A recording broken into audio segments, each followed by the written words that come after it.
ఈ Malaysia tourism bus బాగుంది కదా. సో చాక్లెట్ ఫ్యాక్టరీకి అయితే వచ్చేసాం.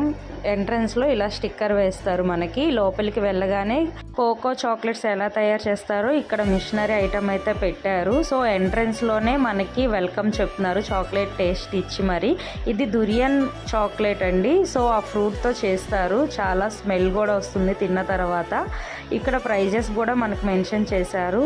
చాలా వరకు అన్ని చాక్లెట్స్ కూడా డ్రై ఫ్రూట్స్ అండ్ నట్స్తో చేసినవే. సో ఇదైతే గిఫ్ట్ ప్యాకింగ్ ఇవ్వడానికి బాగుంటుంది. కోకో చూస్తున్నాను, చిల్లీ చాక్లెట్ టేస్ట్ కూడా చూశాను. దాని స్పైస్ అనేది లాస్ట్ బైట్లో తెలుస్తుంది.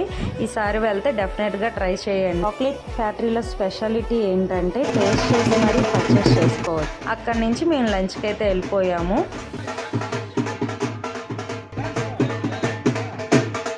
బాగుంది కదా పంజాబీ డాబా. ఇక్కడ లంచ్ చేసి షాపింగ్కి అయితే వెళ్తున్నాము. నెక్స్ట్ వీడియోలో కలుద్దాం. బాయ్.